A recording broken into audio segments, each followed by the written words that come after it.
Goeienaand en baie welkom by ons Goeie Nuus om 7 en dit is dan ook die 6de Augustus vanaand en ek hoop dat dit met jou regtig goed gaan. Baie dankie dat jy ook die tyd inruim om bietjie saam met ons te dink oor die tabernakel. Ons is besig met 'n reeksie oor die tabernakel na aanleiding van 'n vorige reeks wat ons oor die ark, die verbondsark gehad het.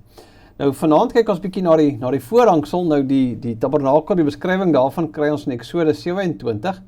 Maar ons gaan nou vanaand net so 'n bietjie lees oor hoe die voorhangsel moet lyk en 'n bietjie ook saam oor dink. Maar kom ons bid net eers vir die Here se nabyheid en vir sy lig en leiding. Ons hemelse God, baie dankie dat ons U mag ken en dat U ons Uself aan ons openbaar. Here, dankie dat ons kan weet dat U in Christus ons nuut gemaak het en dat ons daarom as U kinders ook nader aan U wil groei, dat ons die verhouding wat ons in U het net hegter en inniger wil maak en wil U deur die Gees ons daartoe lei. Ons bid dit om Christus ontwil. Amen. Nou ja, lees gerus saam met my, dis eintlik net een vers, Eksodus 27 vers 16 wat praat oor die ingang of die gordyn in die begin. In die ingang van die voorhof moet daar 'n afskorting van 10 meter wees. Dit moet van blou, pers en bloedrooi wolstof en goed geweefde linne wees. Netjies 'n borduurwerk. Om dit te hang moet daar ook nog 4 style en 4 voetstukke wees. Nou gaan die tabernakel, gedurende die volk se reis deur die woestyn, het die Here letterlik as ware by hulle gewoon in 'n stukkie afgebakende grond. Die tabernakel en dan later dan die tempel. En dit was iets van 'n prentjiesbeeld van die paradys waar die Here gaan herstel en God en mens weer by mekaar gaan woon. En die wonderlike is dat die tabernakel eintlik een groot profetiese prentjiesbeeld, 'n vingerwysing is na wie Jesus Christus is en wat hy sou kom doen. En dis bietjie waarop ons vanaand ook gaan fokus eintlik in hierdie hele reeks om te sê, maar hoe wys die tabernakel en die verskillende dele daarvan op Christus en wat dit dan ook vir ons lewe beteken. Nou goed, dis dan interessant dat die ingang van die tabernakel 4-kleurig was, skarlakenrooi en purperpers, hemelblou en wit. En al hierdie kleure sê vir ons wie Jesus Christus is binne 'n gelowige se lewe. En ons hoef nie te veel te wonder nie. Die Bybel gebruik eintlik nog ons hierdie kleure konsekwent en is dit nie moeilik om die lyne te trek nie. Nou goed, die rooi word deurgangs in die Bybel maar verbind met verlossing, die verlossing deur offerbloed. Die pers is dan die koningskap. Purper is 'n koningskleur in die Bybel, byvoorbeeld 'n purperkleur wat die soldate, of purperkleed wat die soldate vir Jesus aangetrek het, toe hulle met sy koningskap die spot gedryf het. Die hemelblou op die hemelse afkoms van Christus. Niemand op aarde was al in die hemel nie, behalwe hy wat uit die hemel gekom het, die seun van die mens, Johannes 3 vers 13. Die wit wys dan op die volmaakte, perfekte geregtigheid. Dink maar aan die rol wat wit ook speel, die wit linnekleed in Openbaring 19, die nuwe kleed wat die Here vir ons aantrek, skoon gewas, rein en heilig. En hierdie 4 kleure beïnvloed 'n mens se lewe direk wanneer ons op Christus alleen vertrou vir ons redding. Ons kan nie eintlik net op 'n afstand daarvan kennis neem nie. En as ons net aan die beeld van die gordyne bietjie dink, dis gordyne is amper nie, dit lyk nie asof jy gordyne kon oopskuif nie. Dit was met ander woorde onmoontlik vir iemand in die tabernakel in te gaan en nie deur die gordyn te stap sonder om kontak te hê met die gordyn nie. Dis asof die gordyn afgee, dit skuur teen jou, dit raak aan jou om dit so te stel. So dis onmoontlik om verhouding, om in die teenwoordigheid van die Here te wees sonder om deur Christus, deur hom aangeraak te word, as ons dit so kan stel. Die kleure van Christus se verlossingswerk moet aan ons afgee. Of kom ons sê dit net so 'n bietjie anders, want die Bybel is eintlik baie duidelik daaroor. Wie deur geloofsvertroue tot Christus nader, beleef die effek van wie en wat hy in ons lewe is. So hierdie 4 kleure kom leer die Here ons iets van homself en ook wat invloed dit op ons lewe het. Kom ons kyk gou 'n bietjie daarna. Die skarlakenrooi, die verlossing deur die bloed. Nou, dis interessant dat die kleur van sonde in Jesaja word ook gebruik as rooi, was skarlakenrooi van sonde. Maar ook deur die rooi, die bloed van Christus kom die verlossing. Dink maar aan aan watter rol die woord rooi in die Bybel speel, die verlossing uit Egipte deur die Rooi See, of Israel wat gered word deur die rooi bloed van die lammetjies wat aan die deurkosyne geverf moes word, Exodus 12. En dan in Numeri 19, baie interessante gedeelte, waar 'n rooi koei gebruik moes word in 'n ritueel wat sonde reiniging van sonde uitgebeeld het. Of Jesaja 63 word die komende verlosser, wat dan Christus is, profeties vooruitgesien, dan word daar gesê dat sy gewaad rooi sal wees, wanneer hy stok sal alleen vir ons die verlossing sal bewerkstellig. So dit is die eerste kleur waarmee Christus werksaam is in die mense, wat deur sy gees se werking hulle vertroue op hom gestel het. Sy bloed het werklik al die mag van sonde verbreek. Dis nie maar net 'n moontlikheid nie, is ook nie 'n aanbod nie. Dis nie afhanklik van hoe sterk ons daaroor voel nie. Dis gedoen. En dit is die goeie nuus, nie waar nie.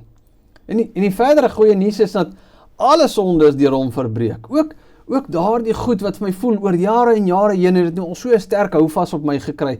Ook dit is gebreek. Letterlik alles wat ons buite gemeenskap met God wil hou, daarvoor is betaal. Daar's nie 'n sonde, hoe hardnekkig ook al, hoe dikwels dit gedoen word, wat ons toegang tot die tabernakel, tot die Here se teenwoordigheid onmoontlik maak nie. Gaan lees maar gerus ook Romeine 6. Dit leer dat die ou mens het volledig gesterf saam met Christus, en daarom mag ons ook ontelbare kere weer terugkom na hom toe. Ons mag dit ook op die naam noem, ons mag ook eerlik en gebroken voor die Here wees.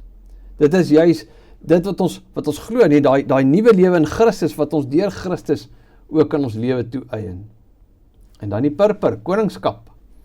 Wanneer Christus met sy koningsgesag in ons lewe werksaam is, dan kom ons ook agter na die vyand totaal en al oorwin is, en dat hy definitief sy greep verloor het. Dat Satan en die bose magte het nie die vermoë om ons ingang tot die Vader te versper nie. Efesiërs 1 vers 22 sê, aan hom het God alles onderwerp en hom bo alles aangestel. 1 Peter 3:22, hy is nou in die regterhand van God nadat hy die bose magte aan hom onderwerp het. Nee, so dis 'n realiteit, Christus is koning, hy regeer, hy leef, die kettinge, die boeie het geval.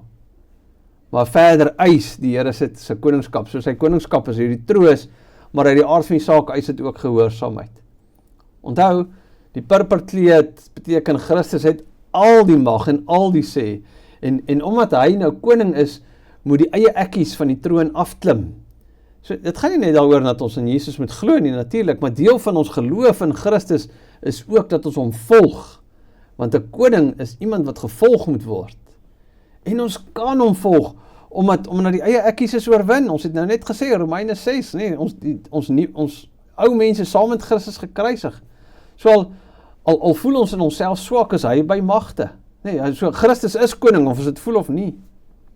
So, en dan kan ons lekker prakties vir onsself afvra, watter uitwerking het Christus se koninklike purperkleed op jou en my, wanneer ons in ons alledaagse lewe keuses moet maak. Nee, of wanneer allerlei nare versoekings oor ons pad kom. So die koningskap van Christus moet ons lewens raak. En dan die blou, die hemelse afkoms. Die hemelse afkoms en bestemming van Jesus Christus. Van die hemel het hy gekom om ons een te maak met die Vader, om die verhouding te kom herstel, en hy het weer opgevaar. In ander dele van die Bybel sien ons dat die blou en die purper eintlik saamgaan, as het gaan oor die Here se koninklike status. En as mense Ester lees ons van Mordegai se klere. Maar die blou dui nie net op die Here se koningskap nie, maar ook van waar hy vandaan kom en waarna toe gegaan het. So watter inwerking het dit op ons lewe? Efesiërs 2 vers 6 werp vir ons mooi lig hierop. Die Gees sê deur Paulus dat God ons in 'n posisie in Christus gegee het. Hy laat ons saam met Christus in die hemel sit. Dat hy ons 'n plek in die hemel gegee het, in en saam met Christus. Nee, dis geweldig diep eintlik, as ons mooi daaroor dink. Onthou, hy praat nie van die ewigheid saam met Christus nie, dit is so, dit is waarna toe ons op pad is in daai heerlike volkomendheid, maar nou reeds al het ons daai posisie in Christus aan die regterhand van die Vader. Jy sien, uit God se oogpunt en deur sy magsdaad sit ons in 'n hoër posisie as dit wat aardse kwellings en goeters vir ons dikwels laat voel. Ons kyk eintlik so 'n bietjie af op ons probleme en ons kan reken op die getrouheid van ons hemelse Here. Soms voel dit seker baie ver en soms voel dit asof ons nie daai posisie in die Here het nie. Nee, die Jeremia was op 'n stadium so bang dat hy gevoel het, hy sê in Jeremia 15, die Here voel vir hom soos 'n bedrieglike rivier, nee, so dit is deel van om dit te ervaar, maar wat jy ervaar is nie 'n barometer van die waarheid nie. Die Bybel is die waarheid en die Bybel sê dis die posisie wat ek en jy in Christus het. Ja, ons ken dit, nie, die beklemminge, goeders wat ons paniekerig maak. Maar jy sien, ons bely dat die Here ons veilig tot in die hemel sal dra. Maar ons hoef nie benoud te wees dat hy ons ergens langs die pad sal laat val nie. En wanneer Christus ons lewens werksaam is met die blou van sy hemelse bestemming, dan besef ons dat ons mag reken op 'n hemelse sekuriteit en dat ons in Christus uitgestyg het bo die dinge wat ons senuwee so baie keer opvreet. Die wit, volmaakte perfekte geregtigheid. Die reg deur die Bybel wys 'n wit kleed op hierdie posisie wat ons voor die Here het, 'n posisie van skoon gemaak en heilig en gereinig, 'n posisie van geregtigheid, 'n posisie van reg wees voor hom. Al is ons nie in onsself, in Christus is ons dit. Ons weet, dit is so, nee, as ons na ons eie lewens kyk, dan wonder ons baie keer, maar hierdie sekerheid dat weer eens in Christus en deur hom is ons reg verklaar. Hoe kon hy ons reg verklaar? Weet die Here dan nie dat ons sondes het nie? Weet hy nie hoe verkeerd ons baie keer dink en doen en sê nie? Ja, natuurlik, hy weet, dis nie asof daar iets van 'n goddelike vergeetachtigheid by hom is nie, maar ons is geklee met Christus, 2 Korintiërs 5. En Christus is die 100% geregtigheid, die 100% reg wees voor die Vader. In Jeremia 23 word die komende Messias, word Christus genoem, die Here ons geregtigheid. Met ander woorde, dit beteken, deur Christus, deur my verbondenheid, deur my geloof in hom, nee, besit ek 100% die Vader se guns, omdat Jesus se volkomme geregtigheid, sy wit wees oorgeskryf is op my boek. En dit beteken ek hoef nie meer die Vader se guns op een of ander manier te verdien nie. Sy volmaakte punte word oorgeskryf op my vraestel, as ons dit nou so moet verduidelik. Dit is wat hy doen wanneer hy ons met sy wit bedek. Hy maak 'n einde aan ons innerlike geregtigheid om God se guns te probeer op 'n manier verdien. Ja, wanneer iemand iets oorkom, dan vra ons baie keer, hoekom nou juist hy of sy? Nee, dis dan iemand wat soveel gedoen het vir ander mense, of hoekom gebeur hierdie ding met my? Nee, so ons is van nature geneig om te sê, ek doen 'n klompie dinge en daarom moet die Here 'n klompie dinge doen, nee, gee en neem tipe van verhouding. Maar dit werk nie eenvoudig met die evangelie nie so nie. Jesus werk met die wit in ons lewens om ons te bevry van hierdie krampagtigheid om heeltyd sy guns te wil koop. Dit kan nie eenvoudig nie. So geliefdes, kom ons dink net weer 'n bietjie oor die werk van ons Here Jesus in ons lewens, oor alles wat hy gedoen het. Nee, dis iets van die 4 kleur van Christus in ons lewens. Maar die teenoorgestel is natuurlik ook waar. Sonder Christus is daar geen verlossing nie, die rooi. Is daar geen koningskap nie, die pers. Is daar geen hemelse bestemming nie, die blou, en geen geregtigheid nie, die wit. So sonder Christus alleen hierdie donker toekoms, 'n kleurlose lewe, 'n kleurlose toekoms, 'n kleurlose ewigheid. Sonder Christus geen opening na God toe nie, geen verhouding moontlik nie. Maar in hom en deur hom, dit alles. So geliefdes, mag ek en jy net weer die volheid, die rykdom van die evangelie in ons lewe prakties beleef. Ervaar hoe die Here geestelik besig is om ons swart en wit lewens in te kleur met die kleure van Christus se werk. Amen. Kom ons bid saam. Ons hemelse Vader, Here, ons kan U nie genoeg dank en loof en prys vir die nuwe lewe wat ons in U Seun Jesus Christus het nie. Here, dat hy ons hierdie absolute toekoms, hierdie vryheid, hierdie geregtigheid, hierdie skoon was, dat hy hierdie veelkleurigheid in ons lewe bewerk. Nie in onsself nie, maar uit genade deur u seun, wat willens en wetens dit kom doen. Dankie dat u ons so lief het, dat u ons nie gelos het in 'n toestand van verlorenheid nie, maar dat u ons vrygemaak het en dat ons nou kan lewe tot eer van u naam. Here, wil u ons lewe so deur die Gees heers, dat ons meer en meer mag omvorm, dat dit wat ons is, nuwe kinders in Jesus Christus. Amen. Baie dankie, ek hoop jy het 'n pragtige aand en 'n wonderlike geseënde week verder. Groetnis.